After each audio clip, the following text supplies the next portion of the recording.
Pagpalain po kayo ng pong may kapal.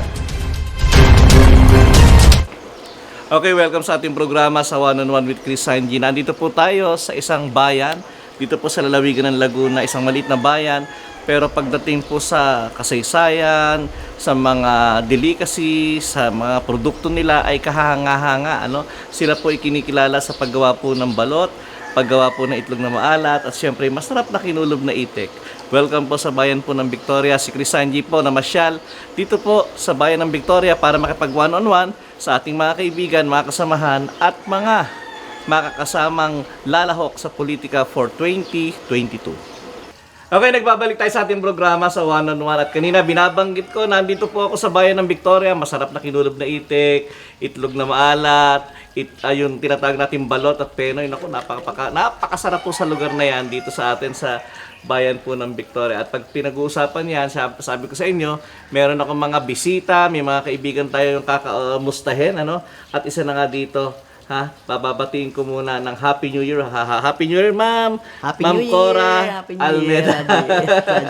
Kamusta po ang New Year niya, ma'am? Okay naman. Miski tayo nahihirapan, tanggapin. Kinakaya natin alang-alang sa mga taong bayan. Alam nyo, last year ay namaalam ang dating punong bayan, At syempre, kaya naka-block pa rin si Mayora. Sabi ko nga, hindi ko siya tatanungin kung mag-aasawa ko ba ulit. Pinasasaya ko lang si ma'am. Ma'am, kamusta na wala si sir? Ay, hindi ko mapakahirap. Napakabigat sa G. Talagang, hanggang sa kanya, naamin ko talaga, almost every day, pag nakikita ko yung kanyang mga, kasi everyday talagang inaano ko yung kanyang mga sinasabi. Inaano ko sa isip ko, yung mga video niya, yung kanyang mga interviews, lahat ng mga talagang ko siyang iniisip at nire-remind ko sa utak ko dahil kung ano yung mga gusto niyang gawin, ayun ay pagpapatuloy ko kung ako ay mananalo sa laban namin ito. Mamaya pag-uusapan natin yung mga gusto mo ipagpatuloy, Kasi napatunayan naman naramdaman yan ng ating bayan, Hindi naman sa pagkukuha na at ako'y nauwi rin dito sa ating bayan, nakita ko naman yung progreso during the time of Mayor Frankie. At mamaya natin pag-uusapan yung mga proyektong yan, mga plano mo sa ating pagkandidato ngayong 2022. Kamusta, ma'am? Sabihin ko nga sa inyo kanina, syempre malaking adjustment, Kaya kakamustahin kita. Ano yung mga adjustment na ginawa mo? Syempre, pagising mo pa lang sa umaga, dati magkatabi kayo natutulog. Ano ba yung mga routine na ginagawa nyo? Sadya. Sa totoo lang yung nung nabubuhay siya, kasi kung katulog siya ay alas 2 ng madaling araw, alauna. Yun na namahanap ko sa kanya ngayon. Kasi kumutulog talaga ako. Kasi dati, kontento na ako, katabi ko siya. Ang aga kong makatulog, magigising ako. Siya ang nakita ko nagising. Ay napakalaki ng pagkakaiba nung wala siya at saka ngayon. Nung nabuhay siya at saka ngayon nawala na siya. Meron ba siyang kustumbre bago matulog?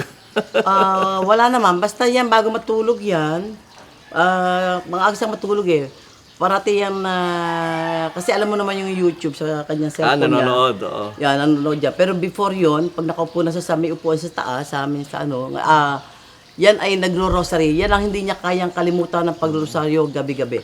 Wow, ngayon ko lang narinig yung kwentong yun. Totoo yun. Yan si Mayor bago po pala matulog 2 times yan. Kasi medyo matulog sa 10 o'clock. Ako naman, alusunod kami.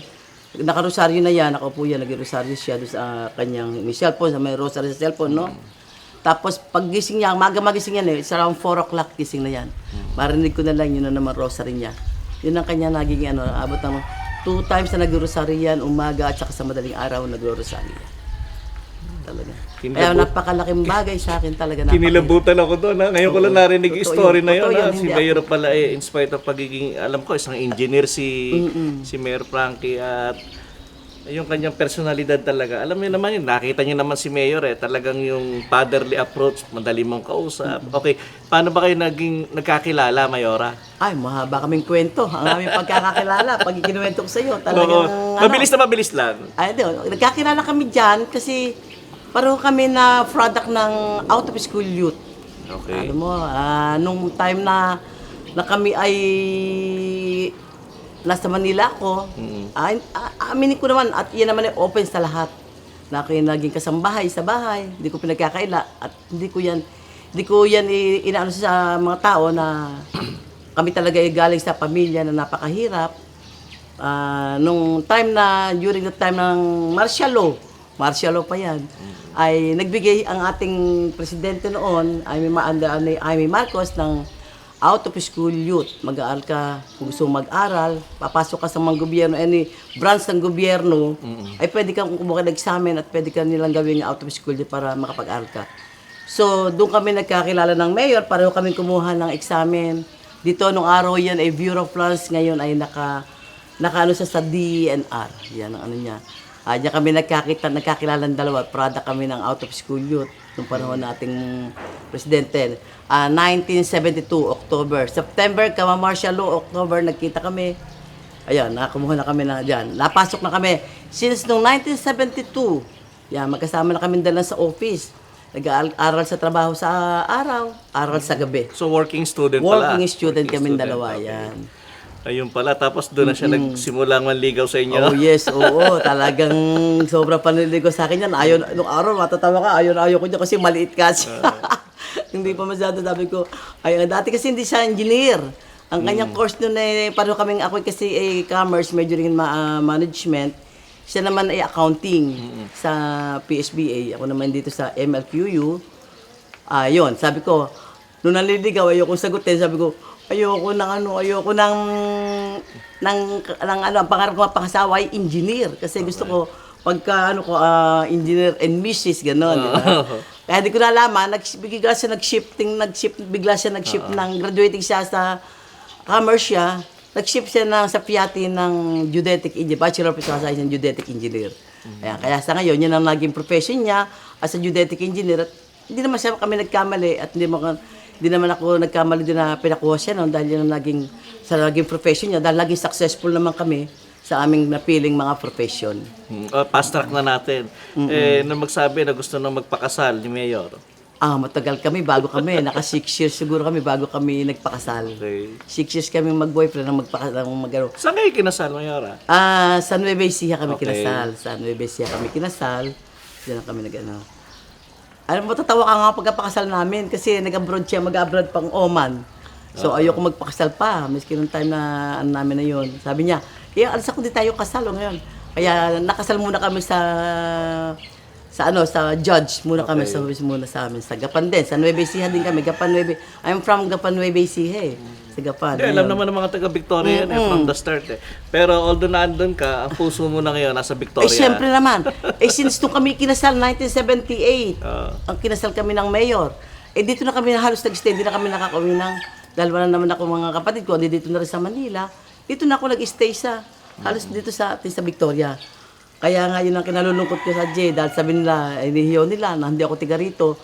Ano ba ang batayan nila para mahalin nila ang hindi tiga rito na pinanganak dito sa bayan ng Victoria?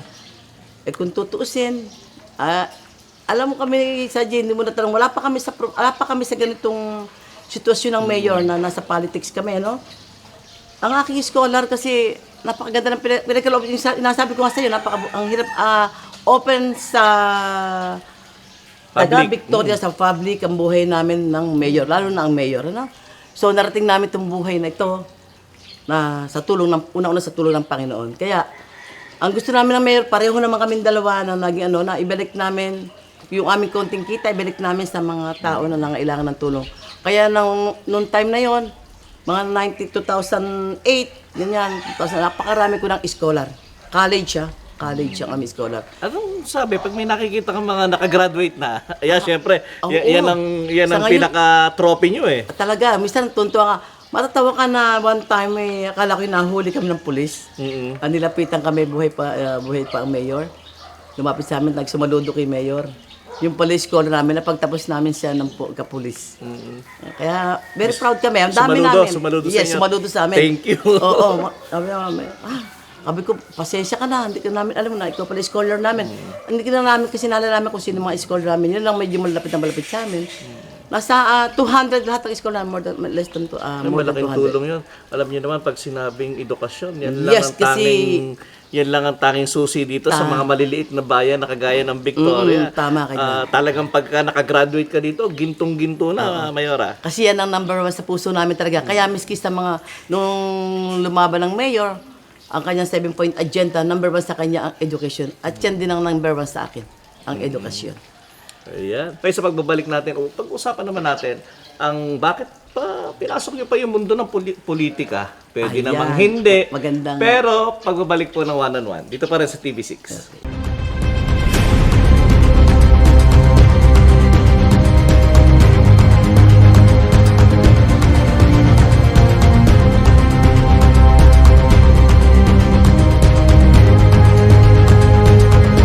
Ating mga kabayan, ako po ni Nicholas Sanji, pagpalain po kayo ng pong may kapal. Okay, nagbabalik tayo sa one-on-one at sabi ko nga na, dito pa rin ako sa bayan ng Victoria. Malapit na malapit din sa puso ko, bayan ng Victoria.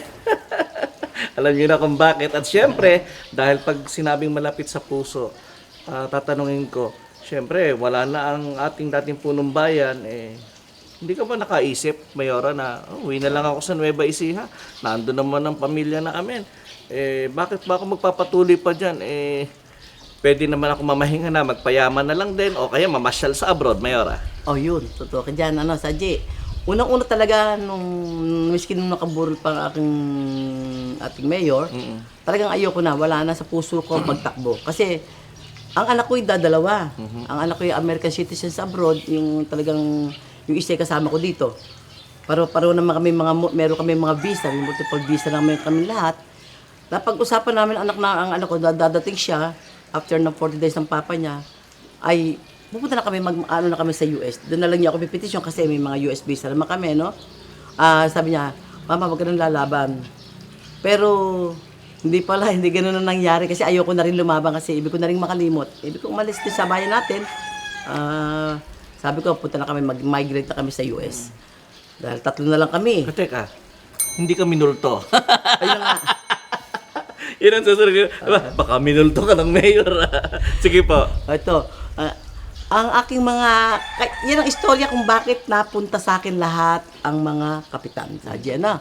Lahat sila, sa akin dito, nakiusap sila sa akin, lalo na nung 9 days ng mayor. Pagkatapos ng 9 days, nakiusap sila talaga na lumaban ako. Yan ang nag-istorya. Kaya, Pag sinabi mong lahat, Mayora, ng kapitan, lahat ng kapitan. siyam na barangay. Yes. Siyam na barangay captain to. Sa akin lahat ng siyam na barangay okay. captain. Sila lahat na sa akin na nagpinost nila ako na lumabang ka Mayora. Alam namin kasi nakasama mo ang mayor. Na nung si mayor, ikaw ang admin. Lahat ng hingi namin, lahat ng namin, walang hindi. Kaya mong ibigay lahat, yan mo. Kasi alam ko, kaya mo lahat mong trabaho.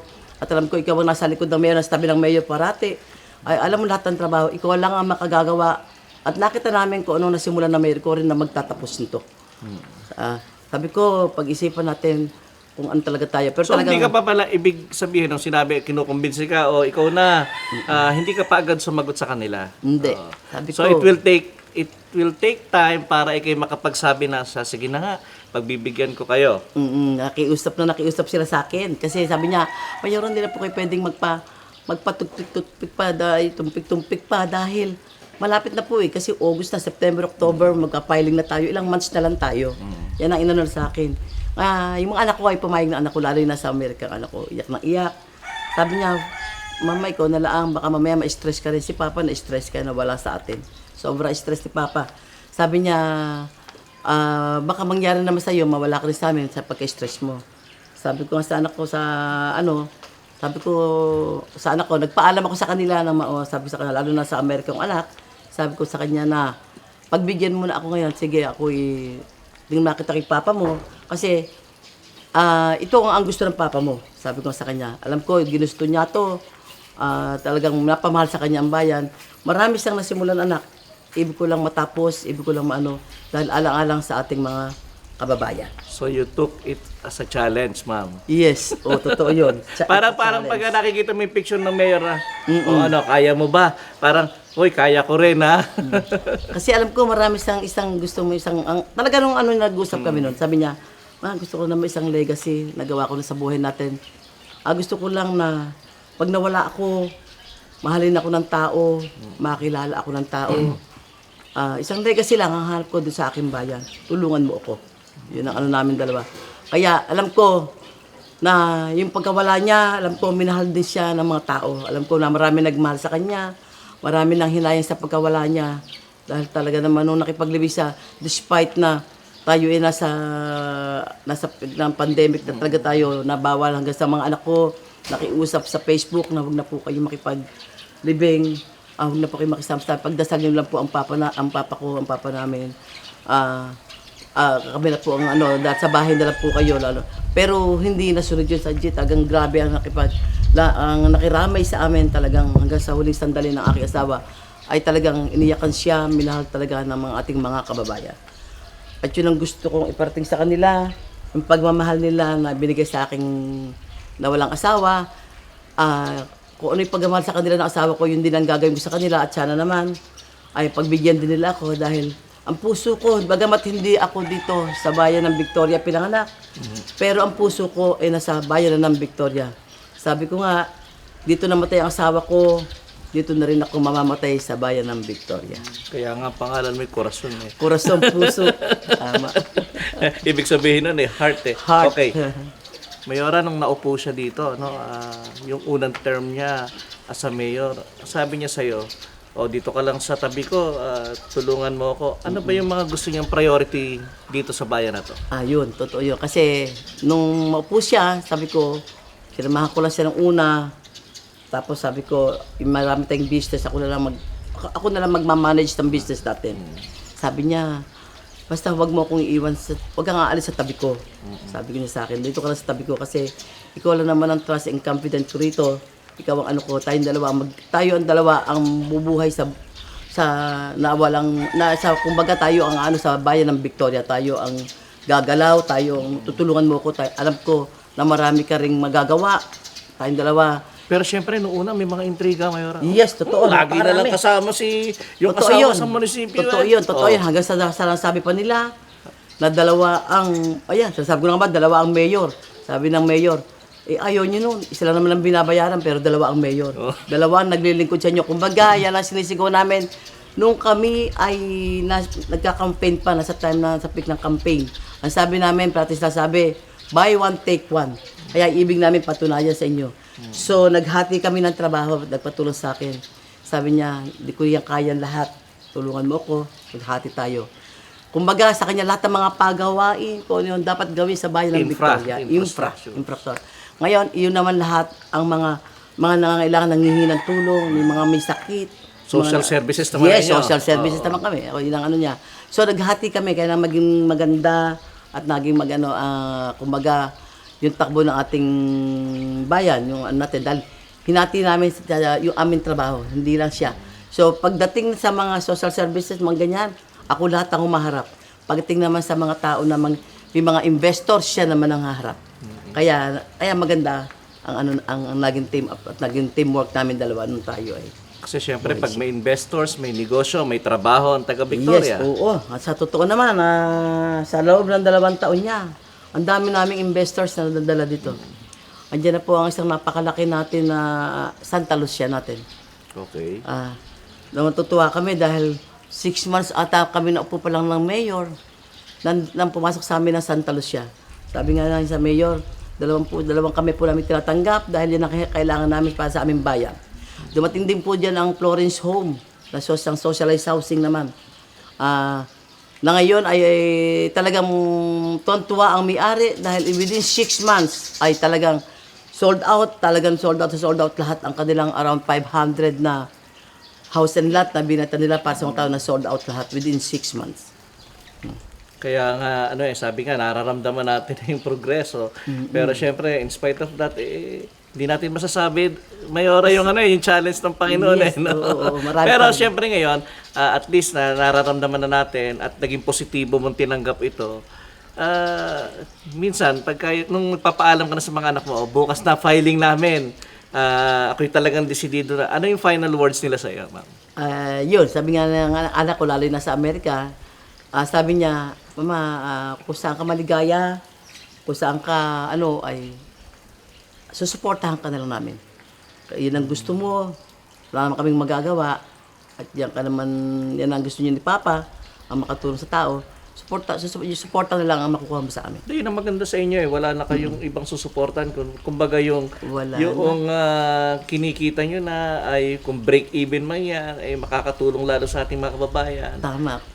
Naandyan na at yun ang magiging passion mo, Mayora, ngayon. Yun na, oo. Kasi, Okay, pag-usapan naman natin yung mga priority program mo, Mayora. Yan. Halimbawa, sige, binigyan ka ulit ng mandato ng bayan.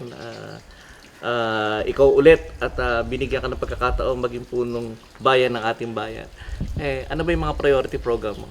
marami kaming priority ng mayor sa G. Una-una na nga itong ating pagpapaganda sa bayan natin, no? Ang ating edukasyon na yan, no? Priority program namin ng mayor. Sabi nga ng mayor, gawin mo 500 ang ating scholar. Okay. Yan. Tapos ang health natin, kaya lahat ng aming mga center talaga pinuntahan niya yun, isa-isa. At pinagagawa niya talaga.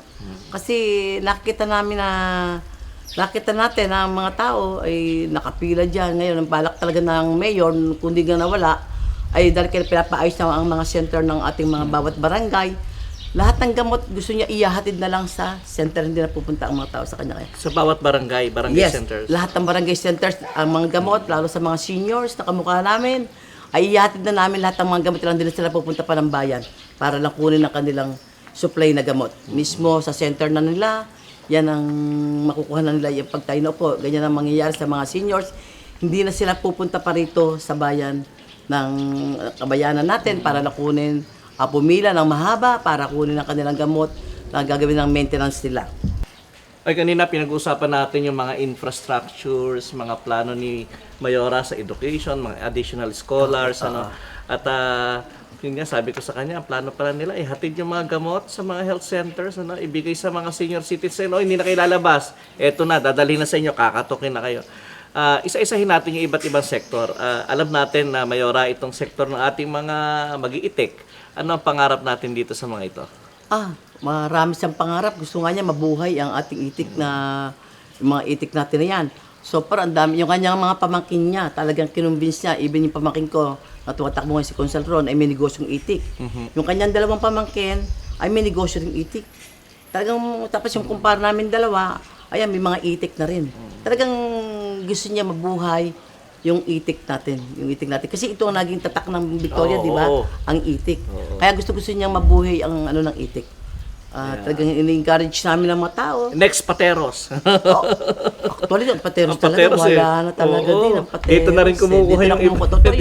Dito na kumukuha ng mga balot nila, itlog nila, lahat. Dito na rin sa Victoria natin. Tsaka syempre, iba pa rin yung industriya pag pinag-usapan. Kasi ayan ang livelihood pag-usapan natin. So, isa yan. Sa palalakasin mo yan, yung ating mga livelihood industries na yan, like yung ating mga mag-iitik. Alam mo yung pag-aalaga ng itik, maraming produkto kinakalabasan yung itlog na maalat, balot, penoy. Actually yan, sadya, binigyan niya nga namin ng yan Binigyan namin, miski iba dyan binigyan namin yan ng parang, ang tawag ito, na tax yung hindi sila namin sila exemption. Inano muna namin sa tax exemption na pinag-usapan namin ng mayor. Para lang yung mga kasi nung una parang may nagabayad sila kung 2 pesos per head ng tax nila, ganun. Talagang bigyan namin ng parang tax exemption tax free muna kayo. Tax free muna. Yun ang gusto niya yung mga ganyan para lang para lalo mainganyo yung mga kababayan natin. Nagka-tax free muna kami. At yun din ang gagawin ko ngayon. Magsipag lang sila ng mga itik. Pero alam mo, pwede ka mag-challenge Yung bawat bahay, magagawa sila ng itlog na maalat, tapos bibilhin ng munisipyo, tapos ang munisipyo magmamarket. Parang part of livelihood din, na magsipag din kayo, pwede nyo pa rin itong magawa. Pero Sachi, malakas na rin Kinakapos pa nga kami sa totoo, kinakapos pa rin kami ng itlog na yun Ang dami kasi, naging na rin naman natin itong ating Victoria. Kaya nga nakikiusap ako, nung one time meeting namin ng mayor yan, nung buhay pang mayor, tinatawag namin yung may mga itik, yung may mga itlog na nag-ano ng mga itlog na maalat. Nakiusap kami sa kanila na yung kanilang itlog talaga gawin natin na talagang wag nilang apurahin ng kumbaga, miski na maraming umaangkat kagad, ang tawag ito. Kasi may mga may number of days yan bago nila ilaga o ano para maging maganda, maging magkaroon siya ng langis-langis, na maging talagang yung produkto niya talagang maging magandang ano nila. Ay nakiusap kami ng mayor na huwag nilang apurahin. Para maging tumatak sa bayan na talagang pagka itlog na maalat ng Victoria ay talagang napakaganda, di ba? Yun ang gusto namin ng mayor. Pagka yung kwentuhang itlog na maalat at balot, naalala ko ang aking ninong at ninang. Si Si- Governor Ningning at saka si oo, Ninong oo Ito. nga, oo nga. Alam niyo yan, pagka noong araw, pag ako nadalaw doon, Dadala. si Ninong Ito, ano yun, sinisili pa yung yung itlog. Oh, kasi nga, sinisilaw.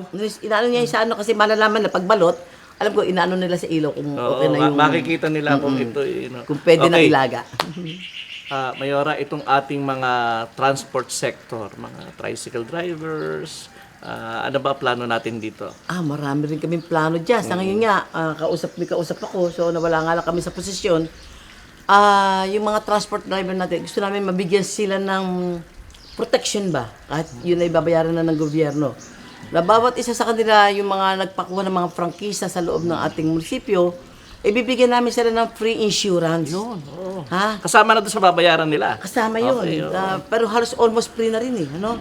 Kasi na benefit, hindi naman natin sinasabi na kunwood. Ika nga, hindi natin na... Iba yung nakahanda. na inaano na may mangyari sa kanila. Yun ay good for 1 year yun. 1 year. Na mura lang naman ang amount. Ano? Na 150,000 just in case. Ang dami dito na aksidente na namamatay on the spot. Di ba? Di katulad yan. Kami kamamatay lang sa akin dito. Sa may ano, no? Eh kung sila yung mga naka-insured na ganyan, adi, may pamilya lang, di masyadong kawawa pag naiwan. Yun ang ano namin ng mayor.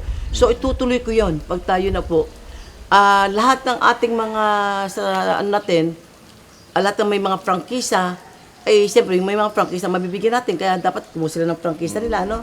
Eh, bibigyan natin ng free na insurance para lang sa kanila. Maganda nga yan, gawin mong baranggaya ng ano eh. Ayan, papalagay ko. Gawin natin baranggaya ng pagkuha ng prangkisa para oy, si ano, hindi pa nagpapakuha ng prangkisa. Palagay ko yan. Oo. Isa yan sa ano natin. Maganda yung suggestion mo na yan sa Jay. Palagay ko, ganyan ang hindi natin kakayanin kung sa mismong puro bayan lang. Kailangan kasi sa lahat ng mga, ngayon ko naiisip kayo, ngayon, miski nung nakaupo kami ng mayor, kaya diyan kami minahal ng mga ating mga kapitan ng barangay. Dahil lahat ng mga iniisip namin na gagaganda na isang bayan, parati silang kasama sa mga ano namin ng mayor eh. Kung ano yung dapat bang gawin, sa kanila namin. Sila muna ang una naming kinukumbinsi ko ano Kaya nga dapat. magaling ang mayor pag engineer eh. No? Nakaguhit, ika nga. O nga, ginuguhit niya talaga, kumpleto. Natingin lang sa langit na ganyan. Alam na niya. Ginuguhit. Ito ang magiging perspective nito. Ito someday. Oo. Okay, pag-usapan natin kababaihan, ma'am. Ano plano natin? Kababaihan. Maganda ano natin sa kababaihan. Hanggang ngayon, medyo maganda pa ng ating ano na kababaihan, intact. Gusto ko na na-verb sa kanila ang mga livelihood. Yes, so. Nandito nga, sabi ko nga sa kanila, ihingi ko kayo sa taas dahil hindi nga lang kami natuloy. Pero alam ko, may appointment ako kay Senator Villar noon, Cynthia Villar noon na nangihingi, bibigyan niya ako ng saving machine. Dahil yung isang kaibigan ko na very close friends first cousin niya, kaya ilalapit niya ako. Yun ang hinihingi ko, kaya lang, yun nga, dumating sa point na. Dumating tayo sa pandemic, kaya hindi tayo makalapit, di ba? Tapos wala pang bigla ang mayor, kaya yung aming mga maganda at mga balakin namin para sa bayan ng Victoria talagang naputol talaga lahat. Pero isa din magandang programa, Mayora, sa mga kababaihan natin, yung talagang check-up nila. Magkaroon sila ng check-up, lalo na yung mga, alam mo, pagka 40 years old above na yung mga kababaihan, takot magpa-check-up, magpa-pop smear, yan, naririnig ko yan. Meron tayo yan na yung pap smear, tapos sabi ko sa kanila, kasi most of the time, ang lumalapit sa akin, puro sa bus ang kanilang problema. Sabi ko, tayo, pamamamogram ko Kasi kayo. nagiging problema natin ngayon, ito isang monitoring ko sa probinsya, yung breast at saka yung cervic cancer. Cervic cancer. Yan ang isang nagiging malaking... Kasi ang nagiging dahilan ay hindi nakakapagpa-check up ang Totoo, kababaihan. kasi natatakot, nanghihinayang. Pero siguro kung magiging free to at magiging mandatory natin, palagay ko, lahat magpa-check up na. Pag natin, isa rin yan sa health, isa yan sa gagawin natin. Yan, Isa yan. maliwanag yan, mga kababaihan. Sa mga kababaihan natin, lahat naman kayo, alam ko, Siyempre, talagang- pagka ang babae ang mayor, abay dapat protektado ang kababaihan. Tama. Kami naman ng mga kalalakihan na pag mayor ay lalaki, protektado rin naman. Protektado Okay, ito last na to. Mga kabataang pag-asa ng bayan, mayor. Ayan, sa kabataan natin. Yan na nga, unang-una, sabi ko sa mga kabataan, huwag ninyong isipin ang kahirapan, ano? Huwag yung sabihin, mag-aaral, mahirap kami. Ibigay ko sa kanilang example ang buhay naming mag-asawa. Dahil pareho kami dalawa eh. Ang mayor, alam mo naman sa Kalamba, night school yan. Makapag-aral lang ng high school. So siya nag-night school? Sa St. John Academy siya. Pero may, ano pala, schoolmate ko pala siya. Oo, Ako yung yun. John yan ako eh. Oo, St. John ako eh. St. John. St. John Academy. Yes, Ang St. paggabi John siya. Academy lang, dalawa lang kasi yan sa Kalamba eh, na may night school. Night school. LCBA, o Laguna Institute nung araw, at St. John St. Academy. John siya. Oo. Siya, nung gumraduate dyan, sa tutorial. Ba, kita mo ano. Sabi nga niya, dapat valedictorian ako, kaya lang eh. Siyempre, medyo kami, hindi kami malakas eh. Pag kaya ganun yung ano niya.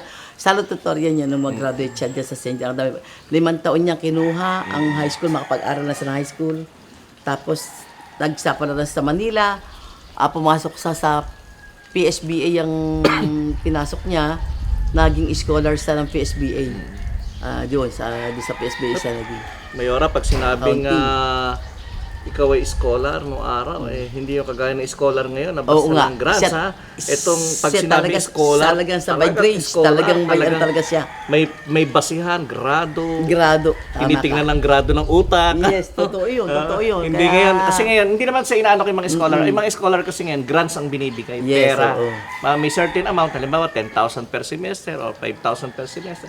Pero noon, pag sinabing scholar ka ng isang Ng isang, oo, isang institution eskwela, lalo o na ng yun. isang grupo, aba, ay, mataas ang standard nun. Hindi pwede dun yung ikaw ibababa sa gradong ganito. Pagka bumaba sa grade na yun, hindi pwedeng pakiusapan yun. Hindi. Aba, Kinakailangan hindi ka bababa sa hindi ka 2 bababa. points. May mga 2.0 o something something, ganyan. Oh. yeah. Ganyan sila. Talagang, kaya miskin na sa office yan. Taga-diretso rin ng kanyang aral. Talagang pag walang trabaho. Kaya, gano'n na lang niya siguro, gano'n na niya na ginawa itong trabaho niya sa bayan po ng Victoria. Okay, pag-usapan naman natin. Mayora, kumpleto ticket mo, may partido ka, nakaset up ang kampanya mo. Usually, ano sinasabi mo sa mga kababayan natin? Bigyan niyo pa ako ng isa ulit pagkakataon at marami akong tatapusin. Ano sinasabi niyo sa bayan? Sinasabi ko sa kanila na tatakbo po ako. Ito po ay hindi ko laban. Talagang sinasabi ko yan. Ito po ay laban ninyo. Laban ng ating bayan. Dahil alam nyo kung ano na umpisa ng ating mayor noon. Yan po ay tatapusin ko lang lahat. Marami pa rin siyang mga balak. Katulad po ng ating pagpabahay na hindi niya nagawa. Ipabahay po kami. At awa naman ng Panginoon Diyos ay mukhang magtatagumpay kami to dahil kausap namin. Kung di mo natatanong kasi siya ay bago siya naging consultant sa Manila ng PCUP. Sa Manila. PCUP yan. For how many years? Naging consultant siya dyan. So kaya malapit sa kanya yung mga taong alam mo lang, yung mga nasa laylayan, nasa depressed area. Yan meron kami dito. Tuloy ko to. Yung aming dyan sa may San Francisco yung gagawin. At kausap ko na, yan ay nakaready ng lahat yan.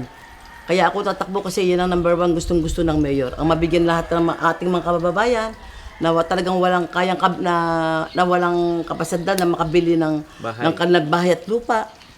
Ang kausap ko rito ay ang Shopsy. Shopsy, Disud, sila na ang ano ko dyan.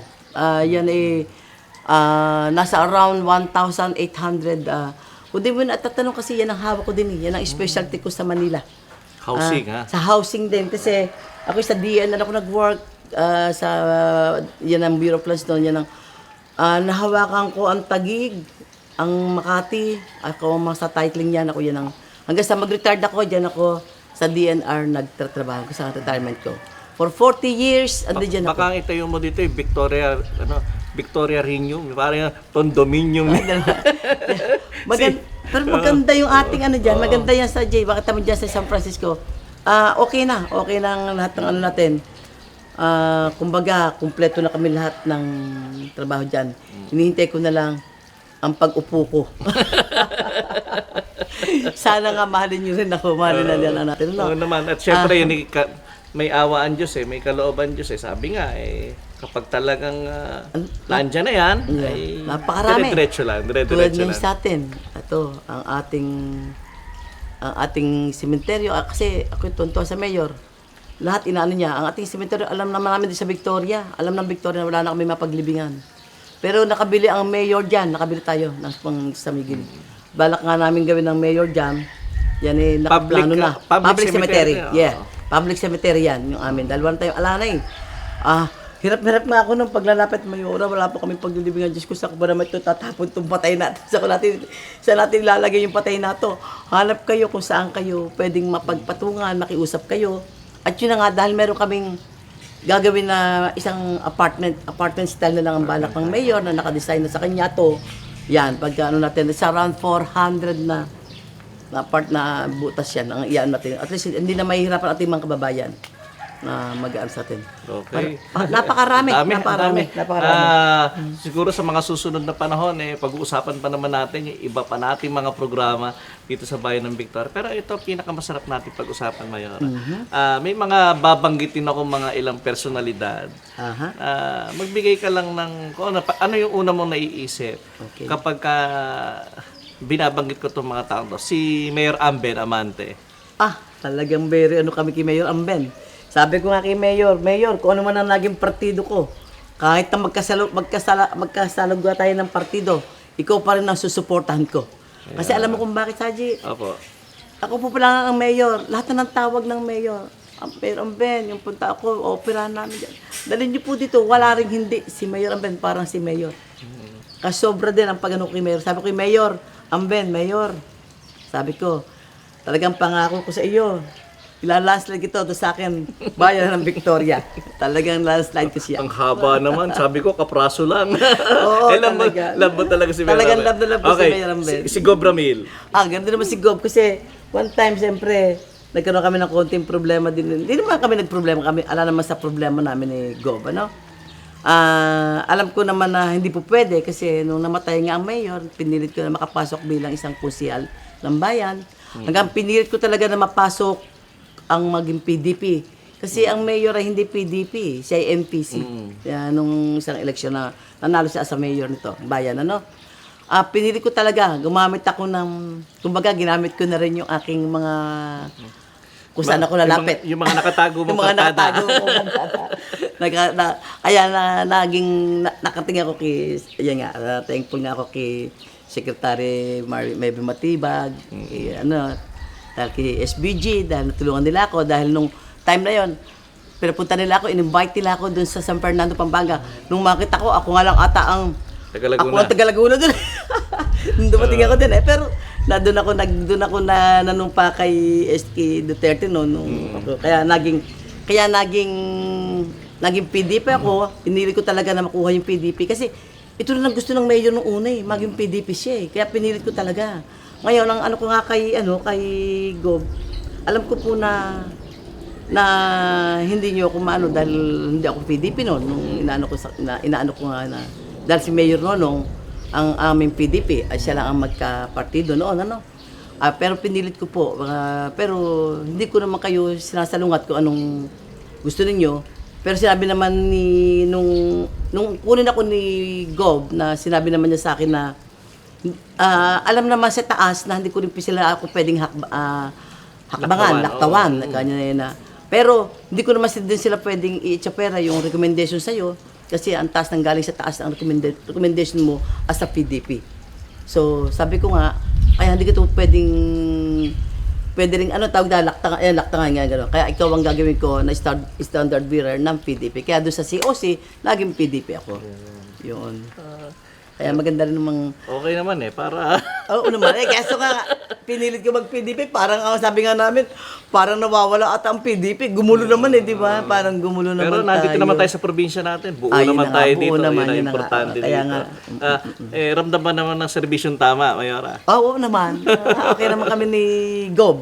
Sabi ko nga kay Gob, sabi ko, kayo ang PDP, kayo talagang kayo ang tayo magkapartido. At least, miski kong Amben, sabi ko nga, salamat na lang at naging kapartido tayong dalawa. Kaya ko ihiyaw ng ihiyaw, di ba? Okay. Last na to. Okay. Last part na to.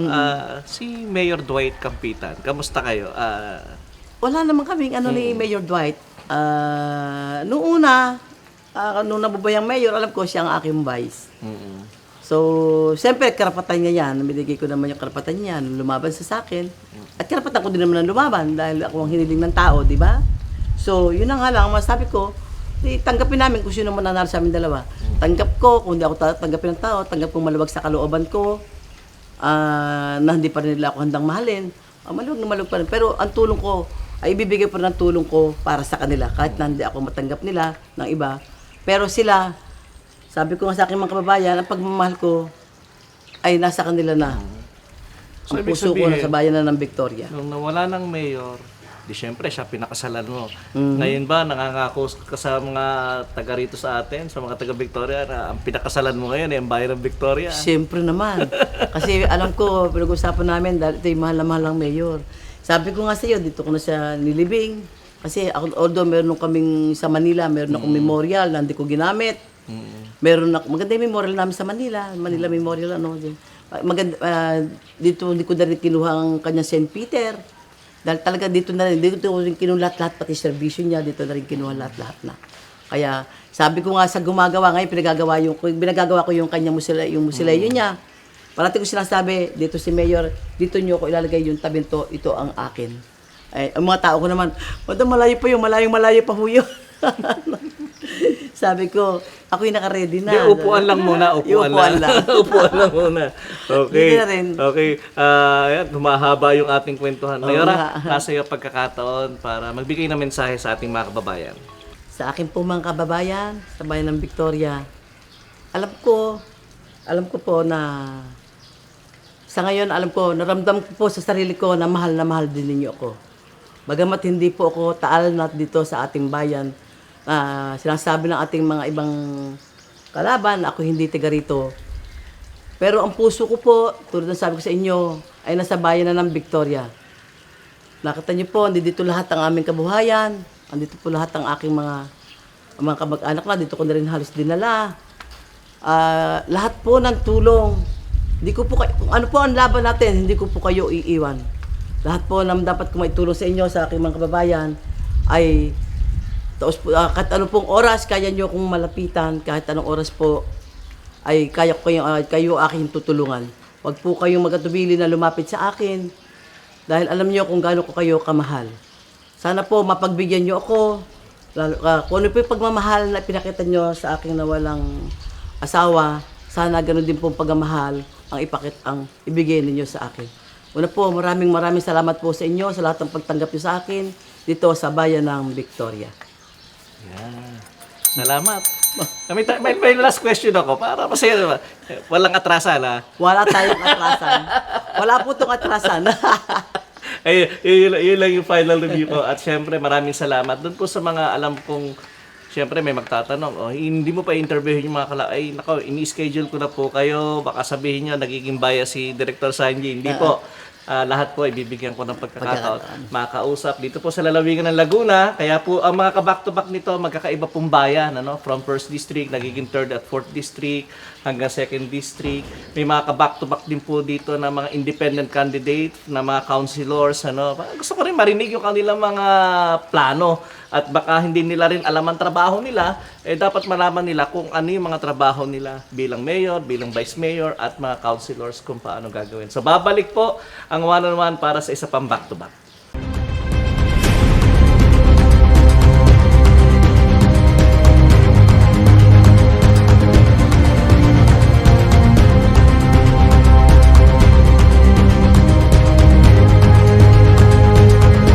Sa ating mga kababayan, ako po ni Nicholas Sanji, pagpalain po